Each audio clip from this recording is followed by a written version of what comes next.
Hello, and welcome to the Christian Habits Podcast. This is the podcast that will help you break free from your strongholds, draw closer to God, and develop habits that will help you love God and others better. And now, here's your host, Barb Raveling.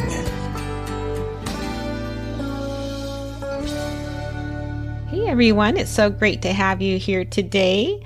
And I want to begin with a few announcements. One is I am going to be having a Philippians Bible study online in Zoom. That will begin May 15th. I'm really looking forward to meeting with all of you. And that will be lessons from the Philippians Bible study I just published. We'll have lessons on anxiety, discontentment. I can't remember what all, but they're practical lessons, and I think they'll be fun to go through together. So you can find out more about that at barbraveling.com/online Bible study and sign up there. Okay, the second thing I want to let you know is I'm going to be taking a 2-month break from both the Christian Habits podcast and the Taste for Truth podcast this summer in June and July. So I'll have one more episode on the Taste for Truth podcast, and then I'll be taking off the next 2 months, and I'll start again in August. I also want to let you know one of the reasons I'm taking 2 months off is that our next rotation is going to be in Moscow, Idaho, where our daughter and son-in-law live. So we're excited about that, and we're excited about our new little grandbaby that we're expecting at the end of May there. And if you guys live in Moscow and would like to get together for a cup of coffee or a walk, I would love to get together with you. Okay, well, let's get to today's podcast interview. I visited with Ryan a few weeks ago, and he had so many great insights. I think this is going to be helpful whether you are single or married. So let's get to that interview. Hello, everyone, and welcome to the podcast. It is so great to have you all here. And I'm excited to have Ryan Wekenman here. And we're going to talk about singleness. And this is a topic somebody suggested years ago when I did a survey of things that you guys wanted me to cover on the podcast. This was one of them. And I finally found somebody. I think it's going to be really, really great to talk about that. And Ryan is a 30-something storyteller. He's a single pastor who passionately believes we don't have to be married to live holy. Ryan has a master's degree from Talbot School of Theology, and he hosts 2 popular podcasts, Stories in Scripture, and then a new one called Single Today, that brings the Bible to life for people all around the world. Ryan lives in Austin, Texas, where he helped plant Bedrocks Austin, a young, vibrant church with a large contingent of single adults. So welcome to the podcast, Ryan. Barb, thank you so much for having me. This is an absolute honor. I love what you have been doing with these podcasts, and I'm very honored to be on here. So thank you for having me. Well, I'm glad to have you here because one of the benefits of being a podcaster is you get to read all these new books. And Ryan's book, when this airs, will have just come out a couple of weeks ago. And I thought it was a super helpful book for me as a married person. Like, I got a lot out of it. So I was glad to find out about it. I wouldn't have bought it otherwise. So any of you married people who are listening, this podcast episode is going to be both for you and for single people. And one of the things you talk about in your book right at the beginning is you talk about 2 enemies of singleness. Can you tell us a little bit about that? Absolutely. And by the way, to your point, these enemies are going to be enemies for single people, but also for people. I keep getting to preach on this subject at my church and at other churches. And it's crazy how it's always single people first who come up to me and are so thankful for it. But then it's the married folks who are like, hey, just so you know, all of these principles apply to our lives as well. And so 2 enemies of singleness that I've noticed over the years. And by the way, this is after probably 1,000 plus pastoral conversations and meetings with other single people, realizing that all of the fears and insecurities fit pretty neatly into 2 categories. The first one being yesterday, and the second one being tomorrow. And so by that, I mean, yesterday is all the things from the past, right? It's the shame, it's the regret. For single people, it's the ones that got away. It's the coulda, shoulda, woulda. Oh, I shouldn't have said that way. I should have sent that text. I shouldn't have sent that text. It's replaying and ruminating on all of the ones that didn't work out. That's yesterday. And then tomorrow is worry about the future. And well, what does my singleness today mean about tomorrow? Am I going to be single the rest of my life, right? Like, it's so easy to fall into what I call in the book the tomorrow trap, where we start to spiral and think all of a sudden like way out in the future and worry about all these things. And meanwhile, Jesus gives this beautiful, radical invitation where he says, don't worry about tomorrow.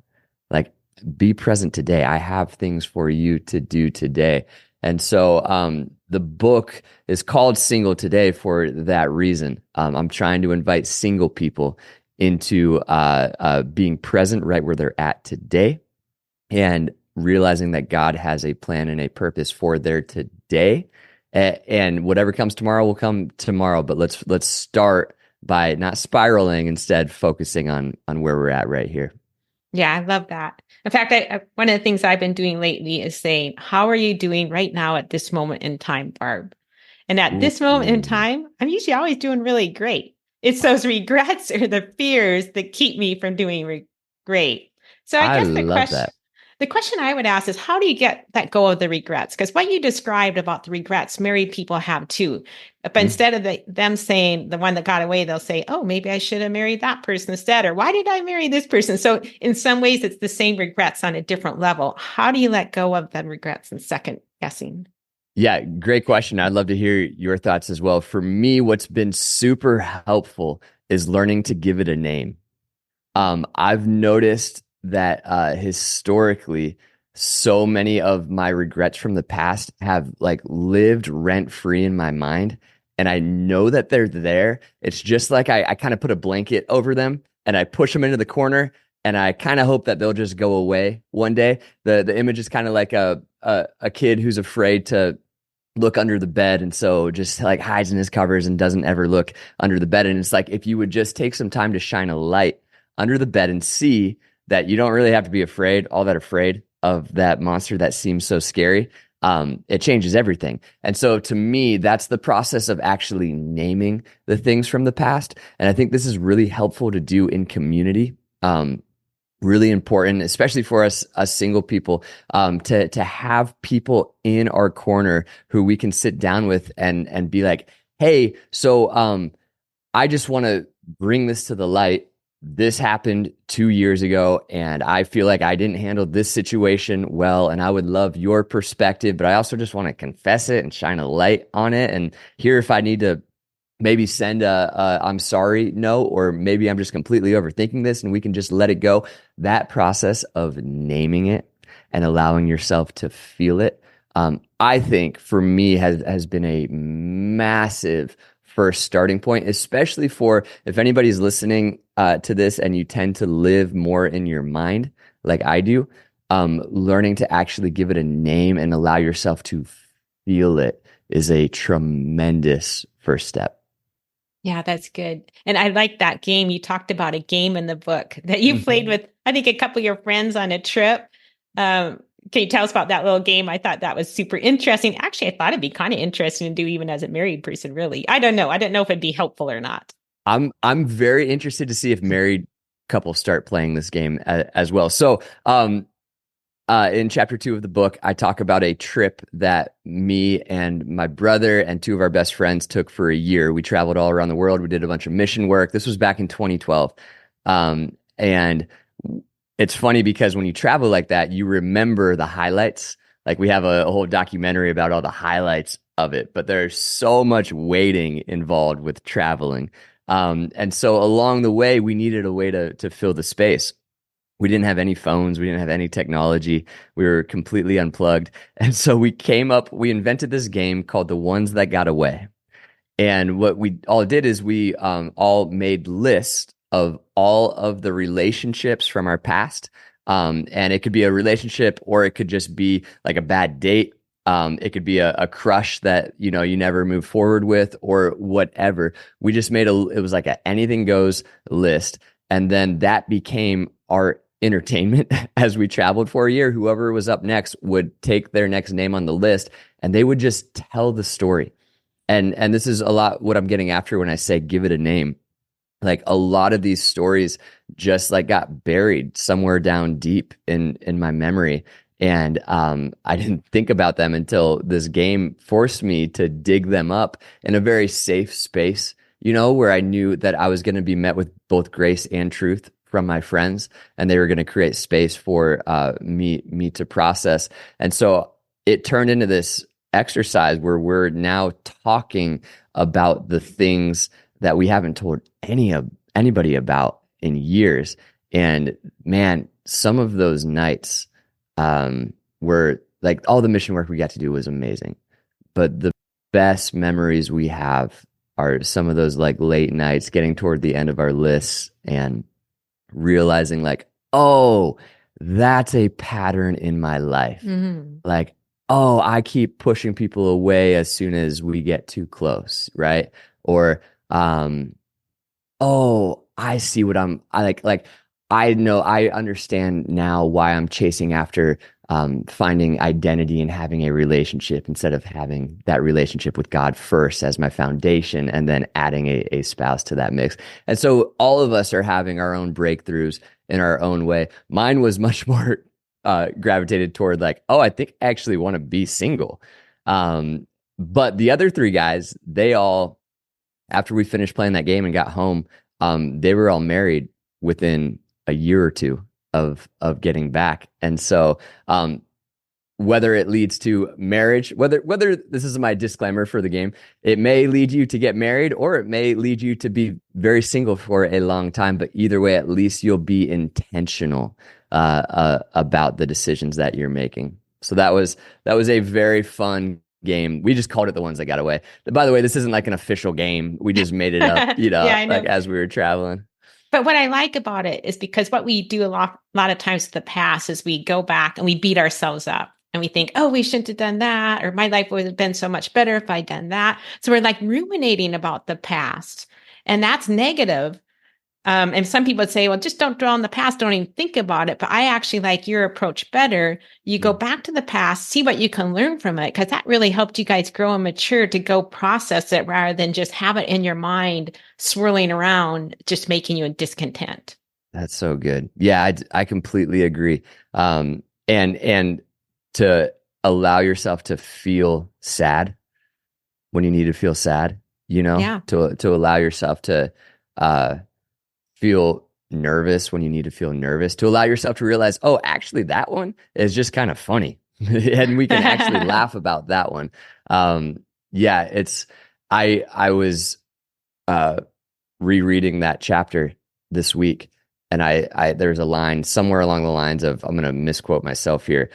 Sometimes we thought it was going to lead to tears and it led to laughter. Other times we thought it was going to lead to laughter and it led to tears. Oh yeah. And that's the beauty of processing, of to your point earlier, allowing ourselves to go, hey, how am I doing right now? And let's talk this out in a safe community. So yeah, whatever that looks like for you, listener, having people in your life that you can talk to about your past is so important. Sometimes that's just a paid professional, Right. Yeah. to go get help with. Yeah. And sometimes you just have to let it go. You have to accept what feels unacceptable sometimes and move on. But I think it's easier to do that when we realize, God could have always stepped in anytime he wanted to. And if he chose not to step in, we don't need to worry about it. Wow. He'll be with us through life. He brings all things together for good. Wow. So, say that again. If God had wanted to step in, he would have. Yeah, he could have stepped in. If he chose not to, then we know it has to be okay. Whatever life we're living now, God can use it for good. That's really good, Barb. Thank you for that. And so we kind of talked about the past, how to let go of the past. Now, what about the future? So how is fears of the future different as a single person than as a married person? Yeah, well, I'll start here. I'm a huge proponent of marriage. I see that in Genesis 1 and 2, where God says, hey, it's not good for the man to be alone, and creates Eve. And he says, therefore, the man shall leave his father and mother and hold fast to his wife, and the two shall become one. Marriage is a beautiful thing that I push people towards. Last night, I was meeting with a couple. I'm officiating their wedding next week. And so I say that because I feel like sometimes people hear my message and they get the wrong impression. I'm a huge fan of marriage. I think that is a God-given thing. It's just that my job, my calling in this time is, I feel, to sit with the people who desire that but don't have that yet. And in that space, the tomorrow trap is real because life is short, like time keeps moving forward. It feels like it just keeps moving faster and faster and faster. And it's so hard to not fall into the trap where we start counting down years and am I running out of time? And what does this mean for me when I get older? And then all of your friends start to get married and then it starts to get even worse. And then your friends start celebrating 5 years of marriage and it gets worse. And then your friends celebrate 10 years of marriage and it gets harder. And then your friends celebrate 20 years of marriage. Like your friends start having kids and then their kids start growing up and they start going to school, and you start thinking, well, hold on a second. If I do get married or when I do get married and I have kids, like my kids are going to be much younger than their kids, like, am I going to lose out on this relationship, on this part of my community? All of those mind games are so real. And I have historically, this is like the much harder one for me. The surrendering tomorrow, having to realize that God still has a plan for me, and that the whatever's going to come in the future is going to come in the future, but that doesn't disqualify me from being present and moving forward today. And so a lot of the work I do is helping people realize, like, okay, but who do you have in your life right now to love? Who do you have right now in your life to help? Who's a neighbor who could use some encouragement right now? And there's something really powerful, I think, about getting our eyes off of ourselves when we start getting too future focused and get our eyes on helping somebody in our life today. It really grounds us in this present moment.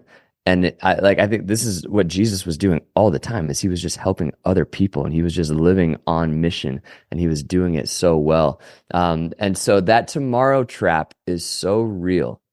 And that verse, do not worry about tomorrow, that Jesus talks about in the Sermon on the Mount, like, I have just wrestled with that thing and meditated on that thing and tried to understand it, wrote a whole book about it for years. And some days I'm doing really great at it.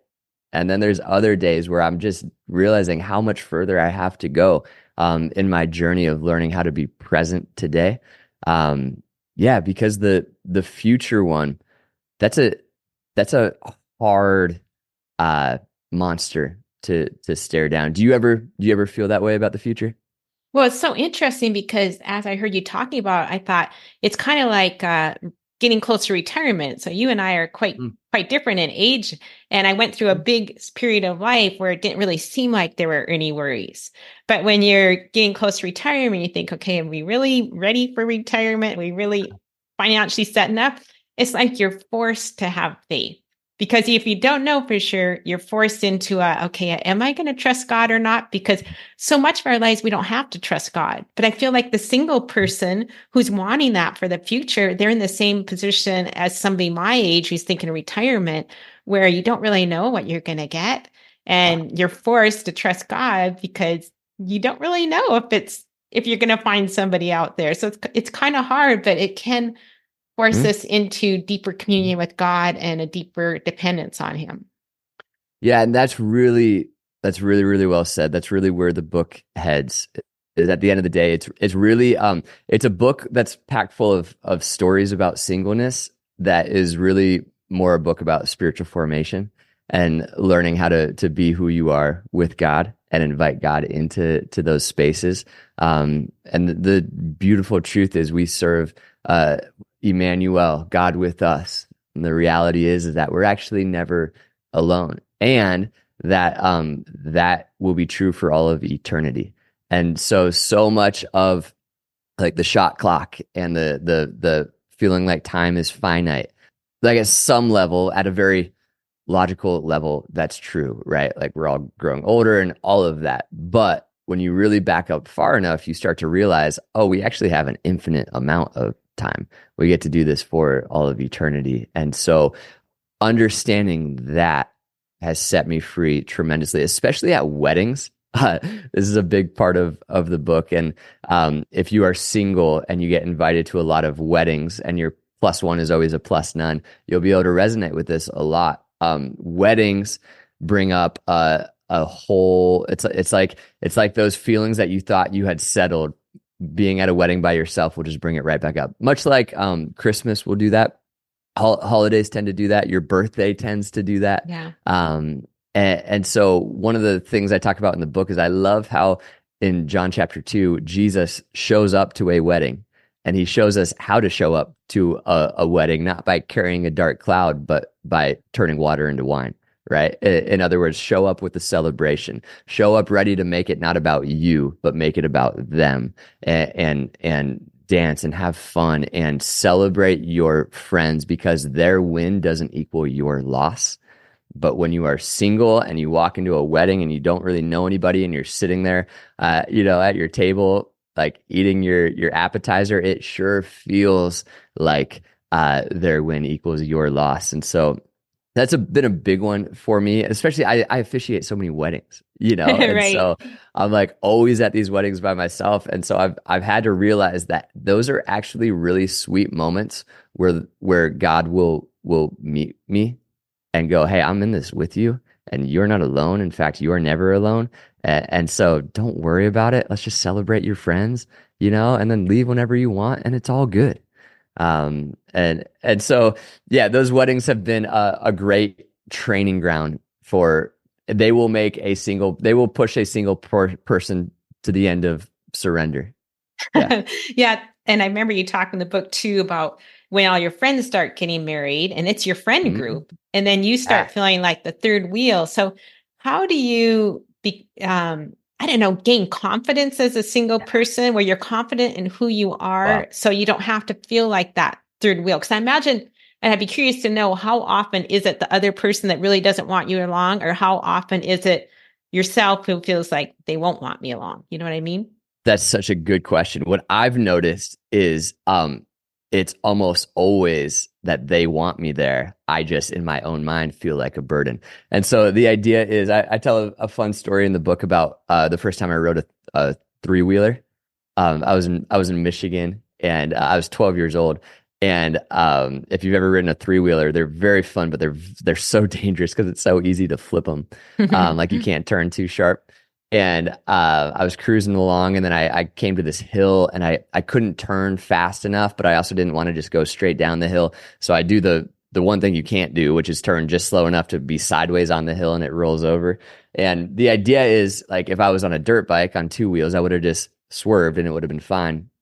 If I was on four wheels, I would have just gone down the hill and no big deal, because two wheels are efficient, four wheels are stable, but three wheels, it's kind of awkward.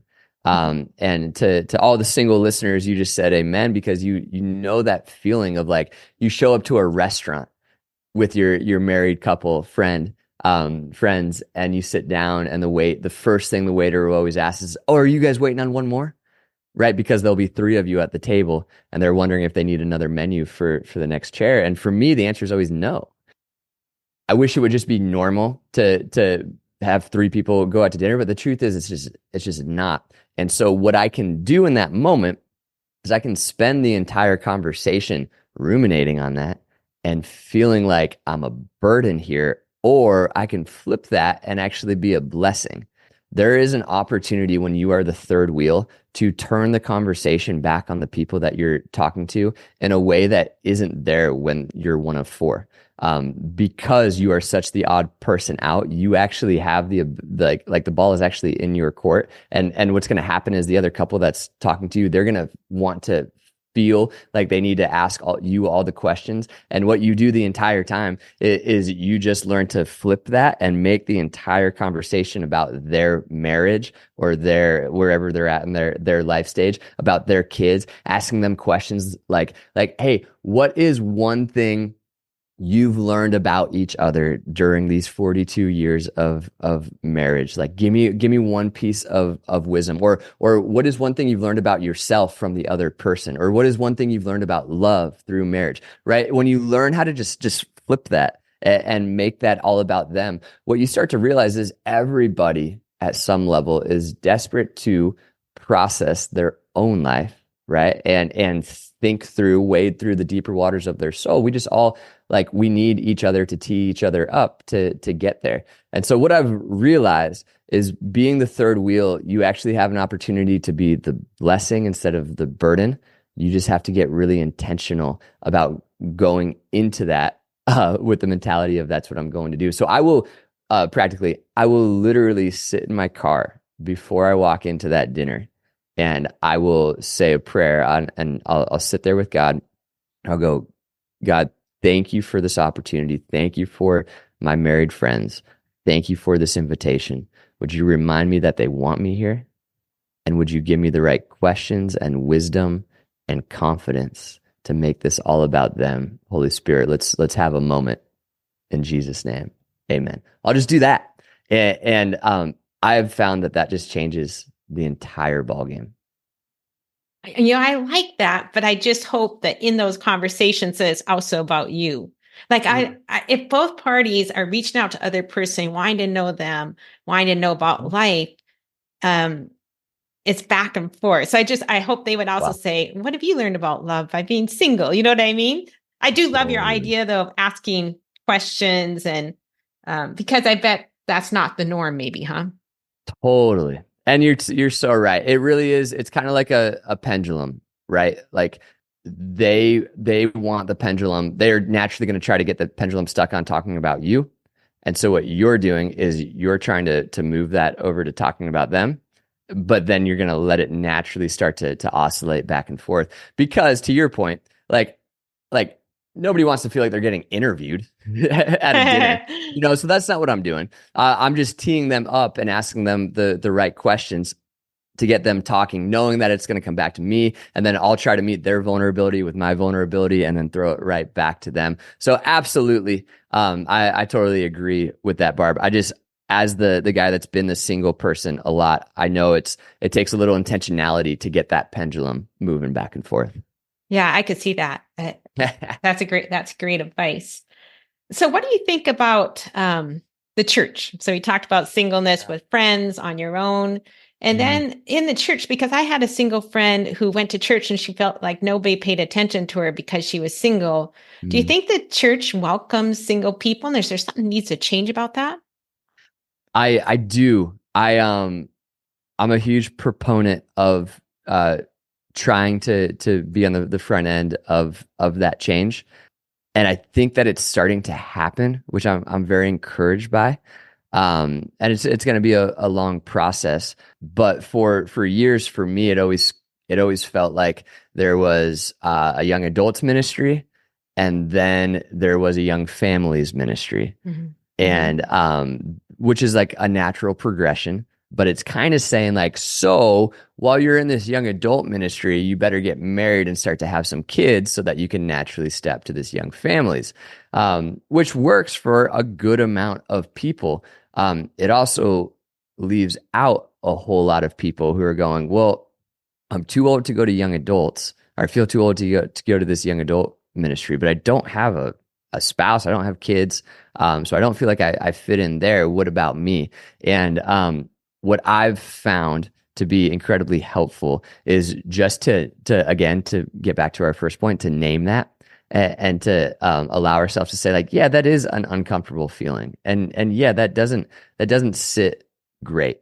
And yeah, I may be single, but that doesn't mean that I don't have a ministry, right? That doesn't mean that I don't have things that I need to do. And so one of the reasons for this message is I'm trying to empower single people to go, hey, but also like, you don't have to sit around and wait for something to start. Like you can actually be proactive here and put together a group of single people to go meet, to go hang out, to go do whatever, go hike, go do whatever you want to do, or get really involved in like an outreach and start an outreach program. Do like see a tangible need in your community and go meet it. Go get super proactive. And so I do think as someone who's been a single pastor for a long time, one of the things I can say is pastors are nobody's doing this intentionally. Like we're not trying to ostracize intentionally at all.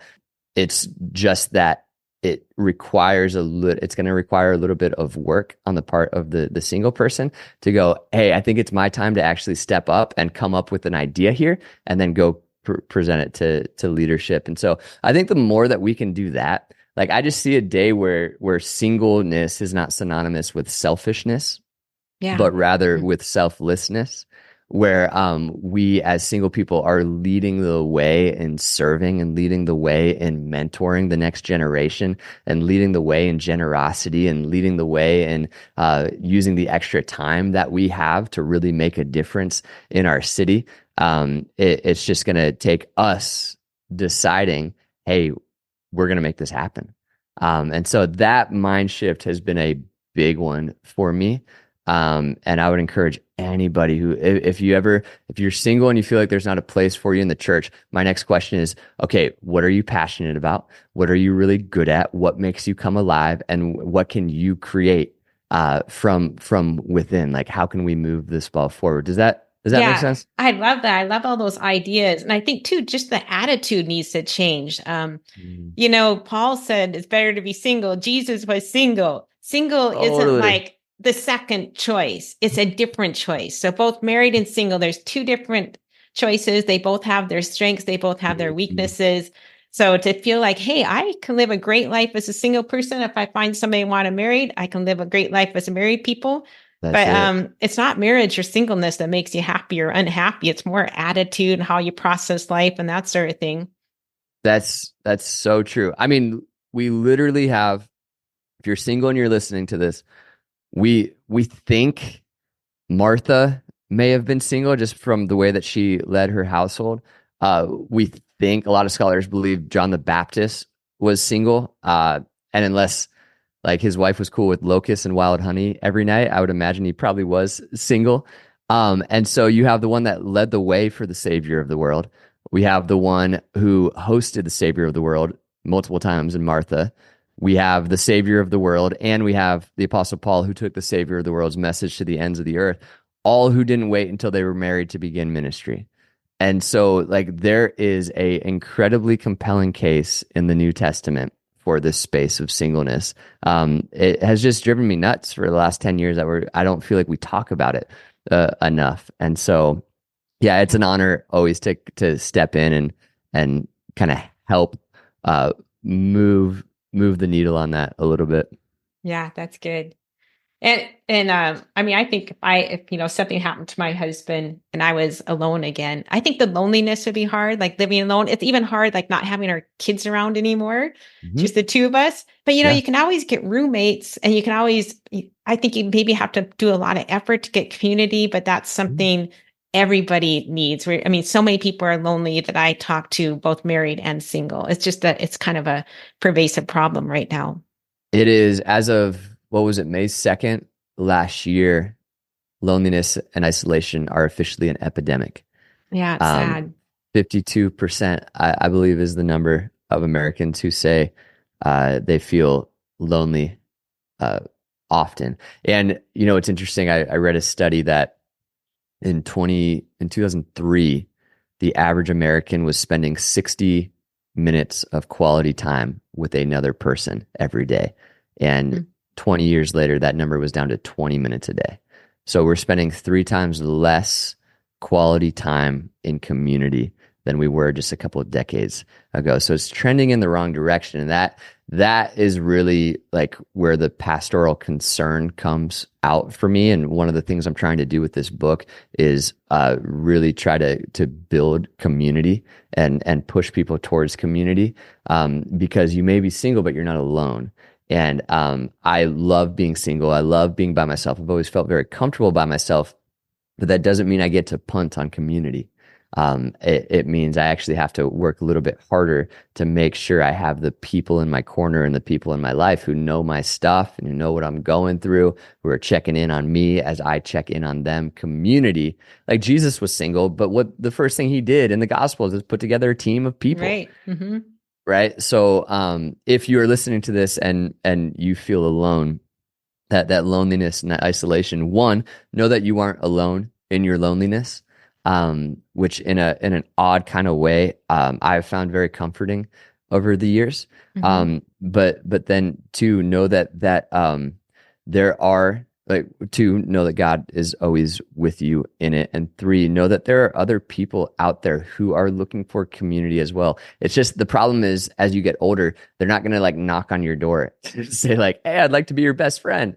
Like it just takes more work when the older you get. When you're in high school or college, it's like community is handed to you.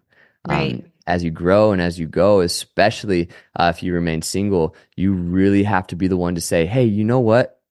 I'm not just gonna Postmates this food tonight. I'm actually gonna go out and interact with other human beings and get out there. I know it's scary. And listen, I am as introverted as it comes. And I get a little anxious in social situations. So I get all of that. I really do. It's just that the answer is we gotta keep trying, and we gotta keep putting ourselves out there. And yeah, we gotta keep fighting for friendship and community, because it really isn't good for humans to be alone. Yeah, I was thinking too. I mean, you talked before about how you prayed in the car before you went out.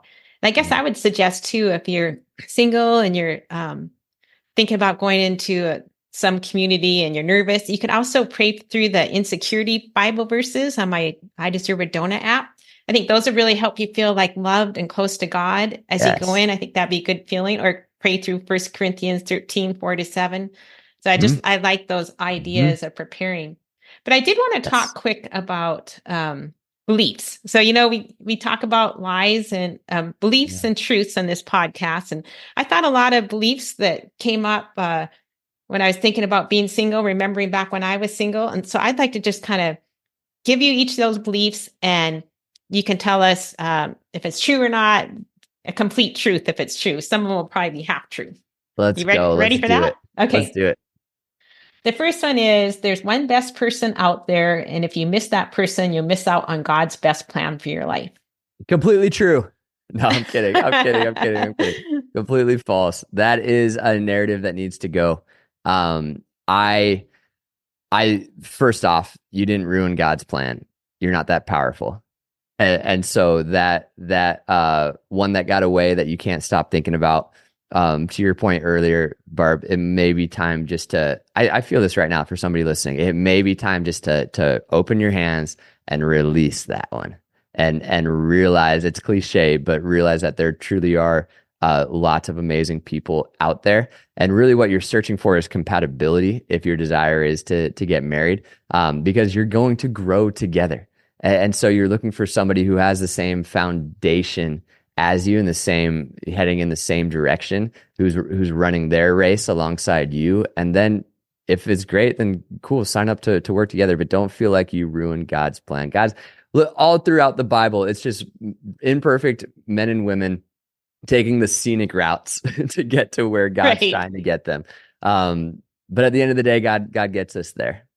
Wrong turns. I would also say it never says in the Bible, make sure you pray to make sure you're getting the one I chose for you. We never have that advice in the Bible. Totally. So God gives us freedom. And even as a parent, if my kids were asking me all the time, Mom, who should I marry? Who should I marry? Who should I marry? I would be like, hey, that's your life. You choose. Try to pick somebody with good character who's going the same way as you, but you need to make the decision. You're going to be the one living with them. And God, He gives us freedom. He gave us free will. Yeah. And an invitation into wisdom, right? Yeah. Where it's less about, is this the right person? Is this the person or not the person? And it's more like, hey, would this be a wise decision? Then great. Yeah, absolutely. 100%. And that, to your point, we need to take so much pressure off of the dating world, especially in the church. Yeah. It just feels like a overinflated balloon, that is like so fragile that people are now staying away from it because they're so intimidated by it. I just feel like if we could let some of that air out and let, like, for example, a coffee just be a coffee, and hey, if you're interested in someone, say, hey, I'm interested in you. I'd love to take you on a date just to go get coffee, just to hear your story, knowing that like you two don't have to decide if you're going to get married or not by the time you finish your Americano, right? Yeah, the more people you have coffee with, the better, because then that helps you see different types of people and who you're interested in. That's it. Yeah. So just let's take some on both sides, men and women. Let's take some pressure off the dating world. Be polite, right? Like all the rules, boundaries, all of that. But let's take some pressure off of it and just take a deep exhale. Okay, good. Okay. Number 2, life would be better if I had married so-and-so. I would say that's a lie because sorry, we're doing complete truths or Oh what's the other part? that's a lie. Yeah, go ahead and give Yeah. me a complete truth. Yeah. I am where I need to be today, and God has a plan and a purpose for my life today. I would say anything beyond that, you are now skating in territory that you don't belong in because you're not God. And so let God be God and realize that what happened yesterday, like, of course, there's times to apologize. There's times to work through your stuff, all of that. But at the end of the day, really what I'm trying to say in this book is be present today. Like let's let that go. I have a picture in my mind right now of somebody coming in from a long, when you have a long trip and you have really heavy suitcases, and your back hurts because you've been carrying it all through the airport, and you're sweaty and you're tired, and you get home and you finally just put it all down and exhale. I feel like there's some listeners right now who need to do that with their past, to go, hey, I have been asking myself this question every single day for a decade. It's time to put this question down, to unpack that bag and be ready for what God has for me today. Yeah. And I would say, at my age, who is, well, of course, there's a lot of older, there's women who are 80s or men who are single because their spouse died. Yeah. But as far as that, would it have been better? Well, maybe it would have been better in some ways, but maybe it would have been worse in some ways. Or maybe you wouldn't have learned lessons that God wanted you to learn to share with other people. So it's nothing to worry about because there's always good that comes from everything. That's so good, Barb. Yes. Okay. How about, let's see, I'll be happier if I'm married. I have a lot of married friends who would laugh at that statement. Right. Right. I think every life stage presents its own challenges, and every life stage has its own hidden beauty. And the game is to find the hidden beauty. And that spending any time ruminating on, well, I'm just unhappy because I'm not married, is time wasted, missing out on the wonder that's ready and available for you in your time of singleness. Okay, good. I don't know which some of these we've already talked about. Let's see. How about I can't begin my ministry unless I'm married? Yeah, this one I'm very passionate about for all the aforementioned reasons. And I'm so thankful that in my life, I have lots of leaders who have believed in me as a single pastor. But the reality is that that's not always the case historically in the church. And I just don't get it because Jesus wasn't married. And, Right. And so you don't have to wait until you're married to begin your ministry, man. There's people to love and reach out to and kingdom work to do today. And so get after it today. Okay, good. How about people think there's something wrong with me, and that's why they keep suggesting people for me to date? Wow. So this is the question that began the whole writing process for me. The first line in chapter 1 is there something wrong with me? And that question comes up about 20 times throughout the course of the book. And that question has thrown me into a really beautiful but brutal inner journey of learning how to realize that I'm not a half person looking for my quote unquote better half. I'm actually a whole person right here and right now. And if there's somebody else out there and that ends up being a person that I end up marrying, that's great. But as a single person, I'm not half a soul searching for somebody else. And that's really important to understand, because to the second half of your question, there are a lot of people out there who don't understand that and who are going to try to constantly, like I have been trying to set up people. It happens every single week. It's happened thousands of times to me. And I've had to get to the point where I go, hey, just so you know, like I'm really good right here in the season that I'm in. Like, thank you, but I'm okay. And I would also say this to the single people listening, going like, hey man, Ryan, tell them, usually other people are trying to set you up with people, not because they think there's something wrong with you, just because they love you and they see something, right? Like it's actually a compliment. And so us single people, we get defensive when that happens because we feel like they're saying there's something wrong with us. But I've realized over the years that that's actually 9 times out of 10 not what the other person is saying. They just see a potential in you meeting this person. And so learning how to laugh in those situations and grasp a little less and laugh a little more is really important. Good. That's good. Well, I think we pretty much talked about most of these. So I think I won't add any more, but I would agree with you that the book, it's about learning to be content with as single, to embrace singleness, to live the best life as a single person, but it's also a spiritual formation book. Yeah. And I felt like, because you talk about things like overthinking, letting go of regrets, worries about the future, that's something we all deal with. So I don't really, I don't always like tell you guys how great books are, but that's how I felt as I was reading Ryan's book. I was actually taking notes and I really loved it. Barb, thank you so much. That really means the world. I love to write and I love storytelling, and it's been really fun. It's something that I've sat in this room for 4 years in a very private way and worked through this content. And so for now for people to be not just reading it, but reacting to it and responding to it, truly, truly means the world. And so thank you for that compliment, Barb. Yeah. Well, thank you for writing it. And why don't you let us know just where people can find you, where they can find the book? Yeah. So the book is available everywhere books are sold. My website, RyanWekenman.com, has all that information. You can follow me on Instagram, Ryan Wekenman. I'm always posting things. And then the podcast, Single Today podcast, comes out on my YouTube channel every Friday. So it's just Ryan Wekenman on YouTube. And there's also some guided meditations, biblical meditations that go along with that to help, as I know you're passionate about us not be conformed to the patterns of this world, but be transformed by the renewing of our mind. And I would love to hear your thoughts about the book. And so reach out and let me know what you thought. And I'm just very, very, and to the last thing I'll say is to the single person who has felt misunderstood or felt isolated or felt alone, you are not alone. You are loved. And we are with you and we're praying for you. And I hope this book makes you laugh. I hope it makes you cry a little bit. Maybe it makes you think and pushes you forward towards the today that God has for you. Yeah, that's great. Okay, well, thank you for being on the podcast. It's great to have you here. Thank you for everything you do, Barb. And thank you all of you guys for being here today. It's good to have all of you. I hope you guys have a great week, and I will talk to you next time.